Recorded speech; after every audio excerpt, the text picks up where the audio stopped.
Bonjour. Nous allons aborder un approfondissement de la connaissance de Jésus à travers la culture juive. De même que Jésus a parlé sa langue maternelle, araméen, de même il a parlé à travers les concepts et les images d'une culture. Nous avons tous une culture et sans avoir une culture, nous ne comprendrons rien à rien. Je donne un exemple. Si on lit à un enfant « Je suis le pain descendu du ciel », Jean chapitre 6, ou si on lit la même phrase à un athée qui n'a jamais lu la Bible, mais il ne va rien comprendre. « Je suis le pain descendu du ciel », mais c'est très drôle. Est-ce que vous faites des ovnis? Avec la culture moderne, on va penser à des ovnis. Mais les Juifs, ils ne pensaient pas à des ovnis, ils pensaient à la Torah. De même au temple, j'explique. De même quand Jésus dit « Je suis venu pour accomplir », Matthieu 5, verset 17, je fais exprès de souligner Matthieu, pour pas qu'on dise que c'est toujours Saint Jean qui dit des choses plus élevées sur Jésus. Saint Jean nous dit que Jésus est venu du ciel, mais Matthieu, quand il nous dit que Jésus est venu pour accomplir, il est venu d'où? Il est venu de Dieu, et Dieu, il est au ciel. Alors, cette culture juive, elle est importante à comprendre au sujet du temple et de la Torah préexistant. Ça veut dire qui existe avant la création du monde. Alors, si Jésus est au niveau du temple et de la Torah préexistant, et qu'en plus il parle à Dieu son Père, vous comprenez bien que c'est une façon de dire sa divinité. Alors, n'allons pas trop vite. On va lire un passage de la tradition juive. Les Israélites sont chers à Dieu, puisqu'il leur a été donné un instrument précieux, la Torah. Une marque particulière d'affection leur est accordée, puisqu'il leur a été donné l'instrument précieux par lequel le monde a été créé. Ainsi qu'il est dit, car c'est un enseignement précieux que je vous livre, n'abandonnez pas ma Torah. Qu'est-ce qui est donné aux Hébreux? La Torah par lequel le monde a été créé. C'est ça que veut dire ce petit texte, pris dans les Maximes des Pères. Mais si le monde a été créé par la Torah, tout l'univers et tous les hommes portent la marque de fabrique, portent la marque de cet ordre par lequel le monde a été créé. Le monde a été créé avec une certaine sagesse, avec un certain ordre des choses. Cet ordre des choses, nous pouvons le connaître. Et nous pouvons nous y référer. Il y a donc deux enseignements dans ce petit texte. Premièrement, tout homme peut connaître une loi, entre guillemets, naturelle, c'est-à-dire qui a accompagné la création du monde.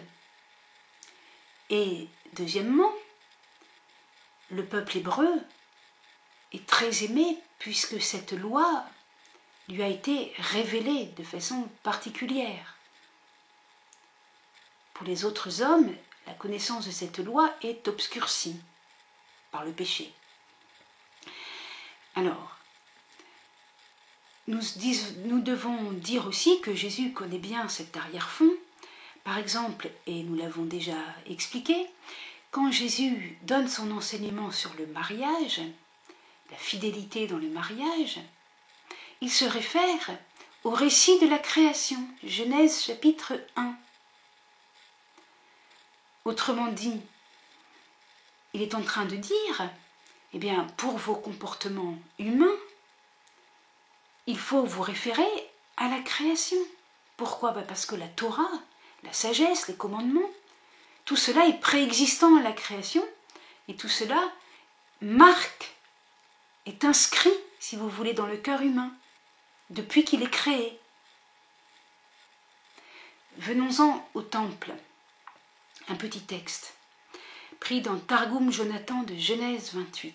Ce n'est pas un lieu profane, mais un sanctuaire pour le nom du Seigneur, car c'est un lieu propre à la prière, orienté juste en face de la porte des cieux, établi sous le trône de la gloire. Autrement dit, le temple terrestre, il est juste en face d'un autre temple, à la porte des cieux, sous le trône de la gloire. Cet autre temple, c'est le trône de la gloire. Un autre texte. Tu les introduiras et tu les planteras sur la montagne de ton temple.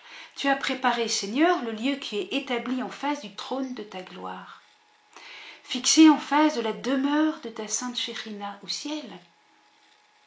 Ton temple, Seigneur, tes deux mains l'ont parfait. Voilà un autre petit texte qui nous dit que pour un juif, il n'y a pas seulement le temple de la terre à Jérusalem, mais il y a un temple au ciel. C'est sous-jacent, j'ouvre une parenthèse, à la première prière eucharistique des chrétiens. Quand on dit « porte ces offrandes sur ton autel céleste », l'autel céleste, ben ça vient de la tradition juive. Les premiers chrétiens étaient juifs, et ils avaient donc ces images, et qui se sont transmises de siècle en siècle. Ensuite, nous allons lire un autre texte qui explique que les hommes peuvent détruire le temple terrestre. Et effectivement, au moment de l'invasion de Nabuchodonosor, roi de Babylone, le temple de Jérusalem a été détruit, rasé en l'an 586-87, avant Jésus-Christ. Il a été ensuite reconstruit, et puis il a encore été rasé en l'an 70 après Jésus-Christ. Alors, je lis le texte. « Que tu as fait, Seigneur, chair est le temple devant celui qui dit et le monde fut. Celui qui dit et le monde fut, c'est Dieu. Dans Genèse 1, il dit et cela est. Car quand le Saint, béni soit-il, a créé le monde, il ne l'a créé que par sa parole. Comme il est dit, par la parole du Seigneur, les cieux ont été faits. Quand il vient au temple, si l'on peut dire, il a son œuvre devant lui, comme il est dit, que tu as fait, Seigneur. Malheur au peuple du monde, qu'entendent-ils dans leurs oreilles que ce temple qui est appelé œuvre devant lui, ils se sont mis à le dévaster et ils ont dit, rasons, rasons jusqu'au fondement. Que dit l'Écriture à ce sujet ? Le Seigneur d'en haut rugit, de sa demeure sainte il élève la voix, il rugit avec vigueur sur sa demeure. Voilà. Alors, nous avons aussi déjà abordé le fait que le judaïsme est un pluralisme théologique. Il y a plusieurs opinions théologiques. Il y a une pratique, il y a un peuple, mais il y a des courants différents. Pour le courant officiel, le temple terrestre est valide. La Shekhinah y habite. Les cérémonies officielles au temple obtiennent le pardon. Mais à côté de ce courant officiel rassurant, il y a un courant qui pense, notamment parce que depuis le temps des Asmonéens, la descendance des prêtres n'était pas très pure, eh bien, il pense que Dieu n'habite pas dans son temple et que donc on attend un pardon nouveau qui vienne des cieux, parce que Dieu est remonté aux cieux. On va lire plusieurs textes qui illustrent ce courant de pensée.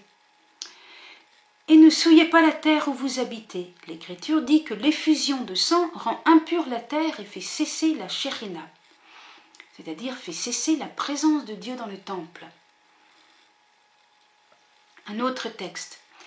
Il a créé l'homme et lui a dit, tu peux manger de tous les arbres, mais de l'arbre du bien et du mal tu n'en mangeras pas.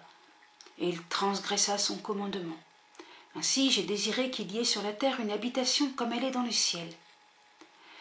C'est-à-dire que Dieu a désiré un temple sur la terre après le péché, de façon à ce que l'homme puisse recevoir le pardon. Alors, on continue. Et j'ai commandé une seule chose, mais tu ne l'as pas gardée. Aussitôt, le Saint, béni soit-il, a fait disparaître sa Shekhinah. Ils entendirent la voix d'Adonai qui marchait dans le jardin, parce qu'ils avaient transgressé ses commandements. La Shérina est partie dans son premier ciel. Caïn se leva et tua Abel. Aussitôt, la Shérina s'en alla dans le deuxième ciel. J'ai fait 7 cieux. Comprenez, au fur et à mesure qu'il y a eu des péchés, je suis remontée jusqu'au 7e ciel. Alors, j'ai fait 7 cieux. Mais après cela, que fit-il? Il doubla les générations, et aux générations mauvaises, il opposa les générations bonnes. Enfin vint Abraham, qui se distingua par de bonnes choses. Et le Saint, béni soit-il, descendit du 7e vers le 6e. Voilà. Eh bien, dans cette façon de penser, eh bien, on peut comprendre que Jésus descend du ciel. Ça veut dire qu'il est le nouveau temple, le temple céleste qui vient, qu'il est la Shérina, la présence de Dieu. Il est la Shérina, la présence de Dieu, il dévoile aussi la Torah préexistante au monde. Et c'est pourquoi il peut dire, on vous a dit, moi je vous dis. Il a autorité. Et en même temps, il est lumière. Voilà les soubassements de la culture juive qui nous permettent de mieux comprendre certains versets de l'Évangile. Alors, quelle est l'attitude des disciples? Eh bien, ce qui caractérise ceux qui vont accueillir Jésus, comme celui qui descend du ciel, c'est tout d'abord une délicatesse de cœur qui comprend que Dieu se retire s'il n'est pas aimé. Alors, Dieu s'est retiré, la Shérina est au 7e ciel ou au 6e ciel, et elle descend. Voilà l'événement de Jésus. Et si on considère que Dieu est toujours là, même quand on fait plein de péchés, eh bien, on ne peut pas accueillir Jésus comme rédempteur. On n'a pas besoin de lui. Donc les disciples qui accueillent Jésus, ce sont des disciples qui comprennent très délicatement que l'amour ne s'impose pas. Si on a péché, il s'est un petit peu retiré, et c'est vraiment une miséricorde qu'il revienne, nous donner sa lumière. En corollaire, les disciples comprennent que l'homme a une grande responsabilité. La responsabilité humaine peut aller jusqu'à faire en sorte que Dieu se retire. Et alors le monde est dans les ténèbres. L'homme est responsable d'autoriser le mal. Et il est responsable de prier pour attirer Dieu. En même temps, nous allons voir que les disciples sont disposés à recevoir la révélation de la Torah, qui vient être révélée en même temps que la Shérina, la présence de Dieu, descend en Jésus. Et donc ces disciples sont prêts à recevoir la révélation d'une loi qui peut-être est très exigeante. Mais en même temps, ils savent que ce n'est pas seulement la Torah, c'est aussi le temple céleste qui descend en Jésus. Ainsi donc, comme le temple, il sert non seulement à la louange de Dieu, mais il sert aussi à obtenir son pardon. Ils savent qu'avec la loi est donné le pardon. Ouvrons aussi une parenthèse. Jésus est le Verbe, nous dit saint Jean. Le Verbe, ça veut dire qu'il est actif. Ça veut dire qu'il y a un dynamisme en Jésus. Il y a là déjà la dimension de sa rédemption. C'est-à-dire que Jésus va donner une grâce opérante pour que les disciples puissent pratiquer l'enseignement qu'il leur révèle. Sa parole est agissante. Il va stimuler ce qui est en nous, à l'image de Dieu. Alors, ces aspects de la révélation sont présents bien évidemment aussi bien chez Matthieu, Marc et Luc que chez Jean.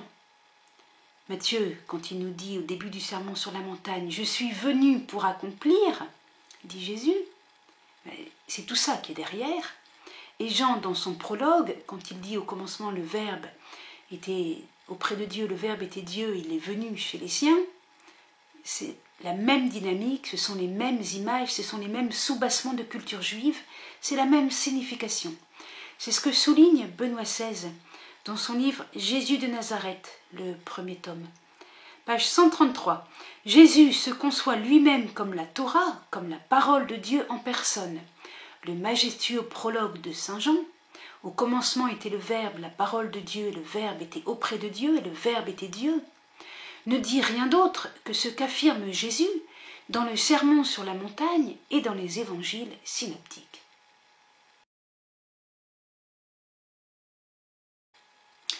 Voilà, nous sommes maintenant préparés pour comprendre Jésus comme nouvelle Torah, comme plus grand que Moïse, et nous sommes aussi préparés, vous allez voir, à comprendre la doctrine du péché originel. Commençons doucement.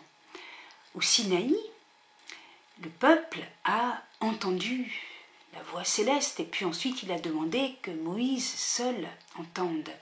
Et il a vu.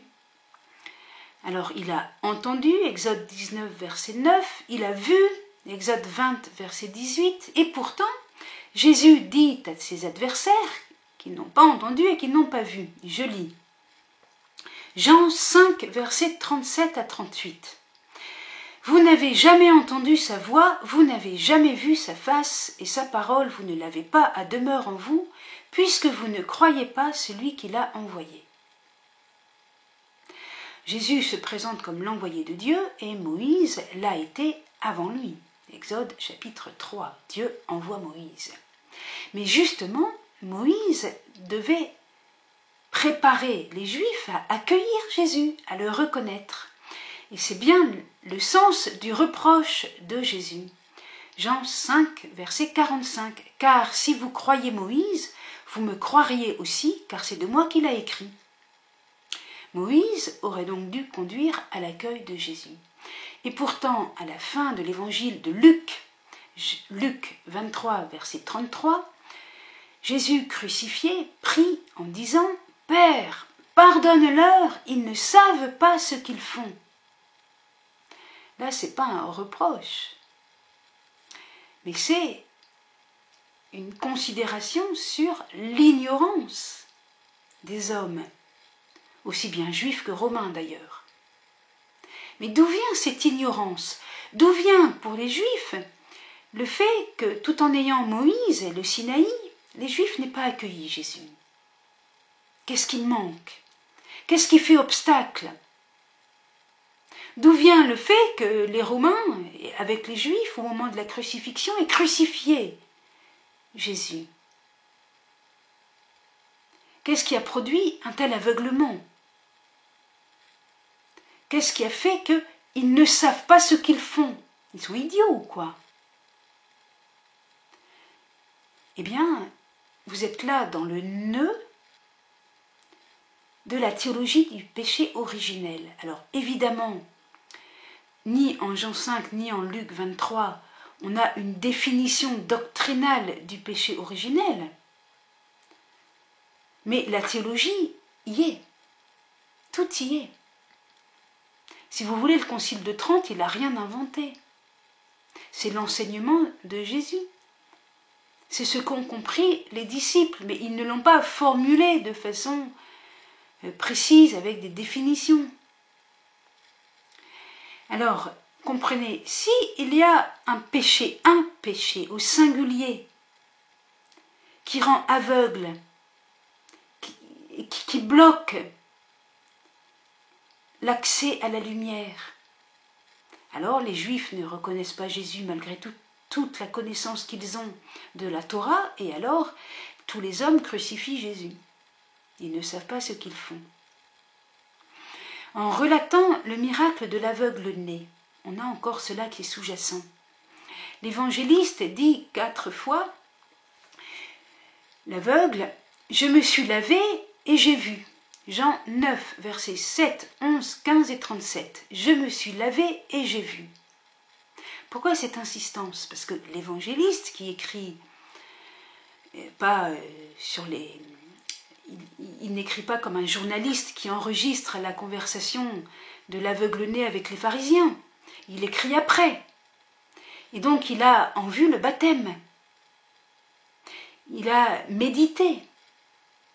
Il a compris que le baptême nous guérit de ce péché originel. Je me suis lavé et j'ai vu. Tandis que Jésus dit aux pharisiens, si vous étiez aveugles, vous n'auriez pas de péché, au singulier, mais vous dites, nous voyons, votre péché demeure, au singulier. Il s'agit du péché, le grand péché, le péché originel. Et donc, il convient d'avoir soif de rédemption. Pour être disciple, il faut avoir compris que Jésus est la Torah céleste, préexistante, et qu'il est le temple qui descend du ciel, du trône de la gloire de Dieu, pour venir nous pardonner, et nous pardonner à la racine. La passion, la douloureuse passion de Jésus, dissipe l'obscurité, l'ignorance des hommes. Elle est le lieu de la rédemption. Aussi bien juifs que païens, tous les hommes sont appelés à reconnaître en Jésus le Christ, le Messie. Le prophète comme Moïse, le serviteur envoyé par Dieu pour bénir, Actes chapitre 3, versets 19 à 26, c'est très beau. Imaginez les apôtres qui parlent aux Juifs de Jérusalem, tous les contemporains de la crucifixion de Jésus, et qui leur dit que Jésus est le serviteur envoyé par Dieu pour vous bénir. C'est absolument bouleversant. Et finalement, chapitre des Actes, chapitre 5, verset 31, « Celui que Dieu a exalté par sa droite, le faisant chef et sauveur, afin d'accorder par lui à Israël la repentance et la rémission des péchés. » Donc ce que Moïse ne pouvait pas donner à voir et à entendre, Jésus le donne, mais c'est à travers un pardon donné dans sa douloureuse passion. Si vous voulez, nous sommes partis de Jésus, nouvelle Torah, et nous allons maintenant aborder Jésus, nouveau temple, lieu du pardon.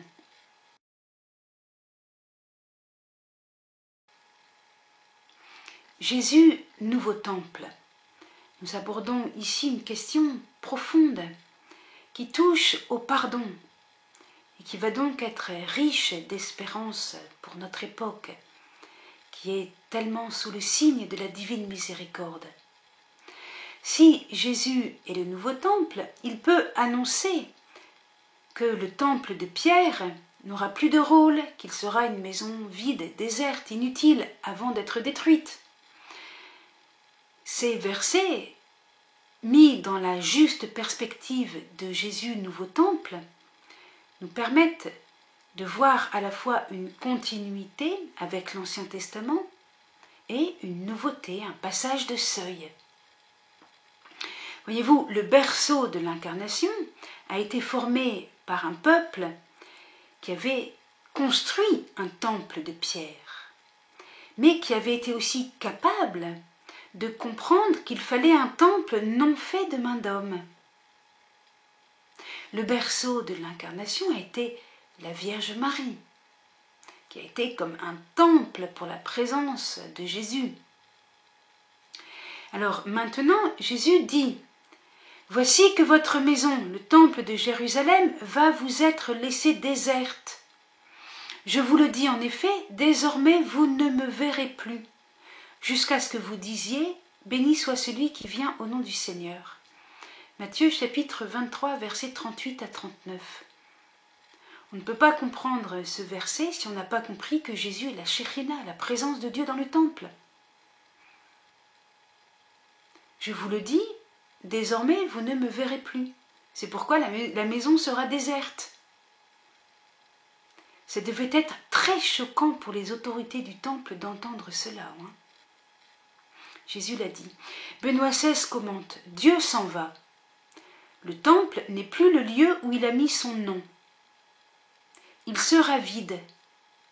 Maintenant, il est seulement votre maison. » Cette parole de Jésus trouve un surprenant parallèle dans Flavius Joseph, l'historiographe de la guerre des Juifs. Ensuite, la parole de la maison déserte n'annonce pas encore directement la destruction du temple, mais certainement sa fin intrinsèque, la fin de sa signification, comme lieu de rencontre entre Dieu et l'homme. Nous lisons encore en Matthieu chapitre 24, verset 2. « Il ne restera pas ici pierre sur pierre qui ne soit jeté bas. » Benoît XVI commente « Nous ne voulons pas ici examiner dans quelle mesure le discours de Jésus, dans ses détails même, correspond à ses propres paroles. Qu'il ait annoncé à l'avance la fin du temple, et précisément sa fin théologique, historico-salvifique, c'est-à-dire sa signification, cela ne fait pas de doute. Nous en avons confirmation à côté du discours eschatologique, c'est-à-dire le discours sur la fin des temps, surtout par la parole concernant la maison laissée déserte, et par la parole concernant les faux témoins pendant le procès de Jésus. Les faux témoins, en effet, prétendent que Jésus a dit qu'il détruirait le temple. Mais l'évangile de Jean précise la version exacte de ce qu'a dit Jésus. Détruisez ce temple.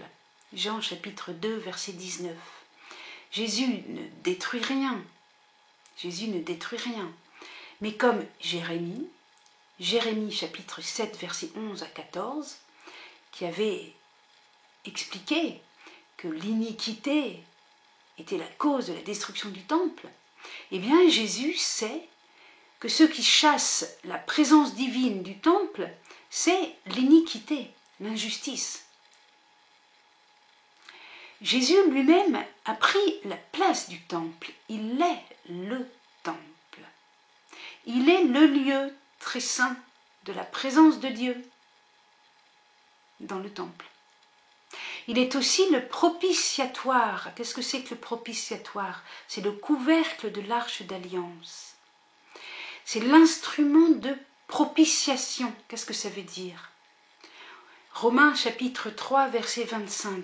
Dieu l'a exposé, instrument de propitiation par son propre sang, moyennant la foi. On va expliquer.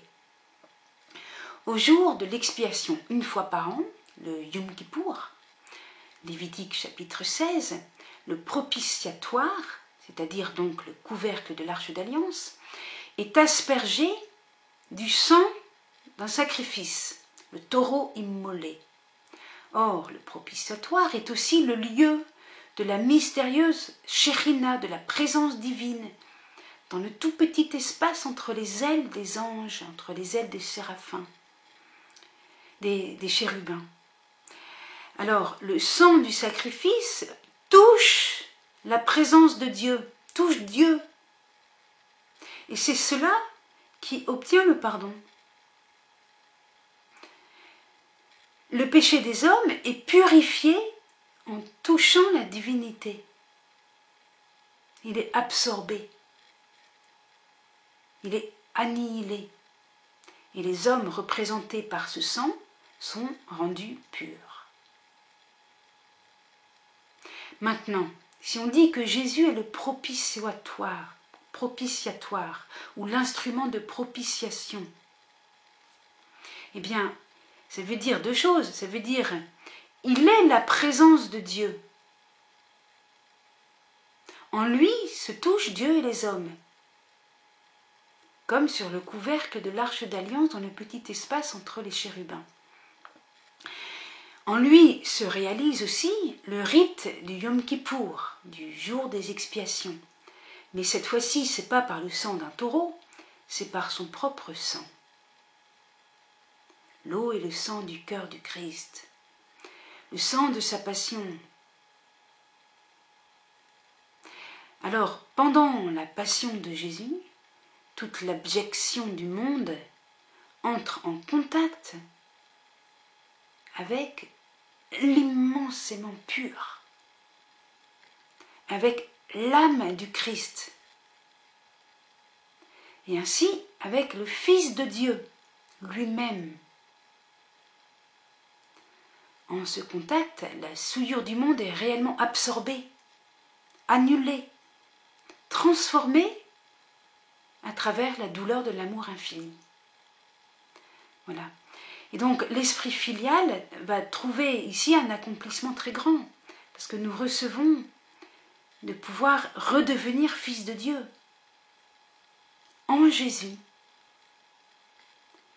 comme l'avait voulu de toute éternité le projet créateur de Dieu, qui nous avait créés pour vivre à son image et à sa ressemblance.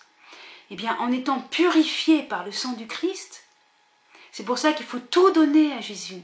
Il faut faire des confessions complètes. Il faut tout lui donner en ayant la certitude que tout le péché qu'on lui donne, toute l'abjection est annulée, absorbée, et que nous sortons purs. Ce qui n'empêche pas qu'il est ensuite bon, tant que faire se peut, à notre mesure, d'apporter notre réparation envers ceux que nous avons offensés. Alors, l'Église primitive, qu'est-ce qu'elle va faire par rapport au temple? Parce que le temple n'est pas détruit tout de suite. Eh bien, elle retourne au temple. Mais elle y retourne en célébrant le mémorial de Jésus, en célébrant la Torah de Jésus, l'Esprit Saint de Jésus, et non pas de la majorité des sages du Sanhédrin, la miséricorde de Jésus, la présence de Dieu en Jésus. Et alors, quand ce sera la guerre juive, eh bien, les chrétiens ne vont pas participer à la lutte nationaliste, ni à la défense armée du temple, ce que les Juifs vont leur reprocher. Ils ne vont pas défendre avec les armes un temple de pierre, puisque leur temple, c'est Jésus. Et pourtant, il y a parmi les chrétiens de nombreux prêtres juifs, on le sait, Actes des Apôtres, chapitre 6, verset 7. De nombreux prêtres et lévites se sont convertis à Jésus. Mais ils ont bien compris que le temple, désormais, c'est Jésus.